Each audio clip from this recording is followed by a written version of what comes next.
If you don't believe in ghosts, if you don't mind dummies, if you think nothing scares you, then think again. Really hard. Alright, folks. We're here to actually talk about, oh, hello, Goosebumps fans. Halloween occasion. Of course, it's not going to be Halloween when you listen to this because most likely you're listening to this later or whatever. But, anyways, let's get down to the business and talk about what happened to the previous family. How did they get rid of Slappy? Now, getting rid of Slappy is freaking damn hard, but considering, I don't know, it's kind of excuse me. I'm just gonna do the premise of we got the two books, the first two books. We're just gonna wrap around this premise, and then most likely with the third book, I'll try to actually think of premises on that one. Which, side note, when it comes to the third book, I'm not gonna do any differences or anything because I'm pretty soon about to overlap to where I actually am like, oh, I already did it already because, well, don't really need to do it if I already did it before. Anyways, when it comes to this,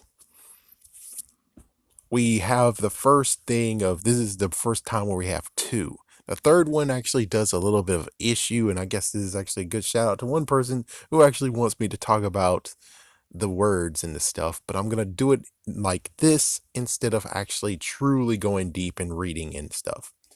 So the first two books. The first book, we got Mr. Wood being woken up by the words, with proximity being Slappy being nearby, I think. Yeah, am I right? Because it was Slappy was there, Mr. Wood was bought, then after that they read the words, and Slappy was nearby while the words were being read. Now, if that's true, then that means that proximity wakes up the dummies, even though in the third book we have a issue. Third book we have a serious issue. But with all that, let's just focus on the two books. So when it comes to that, I guess that means whoever read them, both of the dummies are basically connected to the person. Even though you're connected to them, one sister had one, another sister had another. So it's kind of weird how that worked out to where it's like, then who has ownership of it? It's like, who exactly actually is bonded and connected to Slappy here? Because I guess technically it's like, we don't really know for sure. Does reading it basically mean both of them are connected to the reader, or reading it means that the person you're reading it to is connected, but the person who's in proximity of has no one who actually is truly connected to them? It was just a side effect. It's that almost everyone gets affected by it, but not connected. If that's true, then Slappy's able to be easily dissed and thrown away because he's not connected to anyone. He's not connected to it at all. Given we do have this comic book, but the comic book is the only one that actually was like, oh yeah, Mr. Wood is Slappy. He just jumped from one body to another. And it's like, yeah, but that's a comic book and it doesn't count, I think. It's like, I think it doesn't count right now. So let's just put a pin in that and throw the comic away because it doesn't really matter. So the only question is, how did they get rid of it? And book wise, I'm like, whoa. I thought they actually went to the secondhand store and gave it to him. Or hold on, yeah, because Mr. Wood was, oh fuck. Oh shit.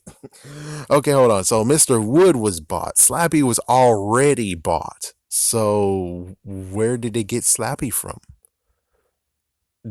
Yeah, and plus I'm pretty sure if it was from the same pawn shop, because apparently in the book he's from the pawn shop, and I'm like, whoa, well, shouldn't that have hardened him up? Well, actually, yeah, it's like that should have hardened him up, especially if that's where he originally came from, was a pawn shop, and then there you go. But I'm pretty sure the pawn shop. Let me see what happened in the first one. The first book, he didn't get a scratch or anything on him, so That's one thing. It's like, yeah, he didn't get a scratch or anything on him. He, I don't know. It's odd. And apparently, from the person who he kind of actually sparked this video, but on the other hand, it's just, I'm on book two. So the wake up and sleep phrases or mantras are different. I mean, I don't know where was that written in, because I don't know. It's hard. Yeah, I'm gonna have to have. Hopefully, he's gonna come up with more details, and then I can get into the deep dive of this. But for right now, let's just say that the mantra, the thing that you read, actually is the thing that put him to sleep. If that's true, then you could easily say that they found, because I'm pretty sure, along with the whole thing, since he got a side effect by it, that means he guys magically has the card in his lapel too. Just like with Dennis, he most likely has it in his pocket or something. And Dennis is completely fixed now. His head doesn't pop off. That's awesome. Yeah, so I'm pretty sure every single person who actually was touched by this spell, even Rocky in the third book, they all have the slip of paper in their pockets or lapels. I'm pretty sure we're just going to go with that as being a given. So that means that they're able to just straight up take it out of them because, well, come on, guys. They took out Mr. Wood. They freaking took him down with a steamroller. The weirdest part has to be the fact that Slappy was so freaking damn scared of Mr. Wood. Didn't see the video, but I'm pretty sure Slappy was so freaking damn scared, just like Dennis was so freaking damn scared until he stepped up and he saw something horrible. Like, for instance, Slappy was going to be on a rampage. So if he's on a rampage and he's going to make everyone slaves, then Dennis had no choice but to step up and say, oh, hell no. And he took him out with courage. While Slappy, on the other hand, waited for one person to get knocked the fuck out. And he's like, yes, now I'm the head here. I'm now calling all of you my slaves now because the other person's dead. And it's like, well, it would have been funny if the person's like, I'm not dead. Dun, dun, dun. I'm sorry. I'm sorry. I'm sorry. I'm sorry. I'll be your slave. I'll be your slave. It's like, yeah, I'm pretty sure Slappy would have folded very, very quickly. Yeah, because Mr. Wood makes him quake in his boots. Snappy makes him quake in his boots. So it's like, holy frick. So when it comes to the totem pole, Slappy's in third place because he's freaking scared, man. Well, technically, when it comes to Mr. Wood, he actually overcame his fear, though. With, of course, I know I'm jumping, but he eventually got over his fear of Mr. Wood when it comes to having him in a dream, which it wasn't really a dream. Well, it's a premonition more than a dream. So, with all that said, then that means that, shoot, he should have.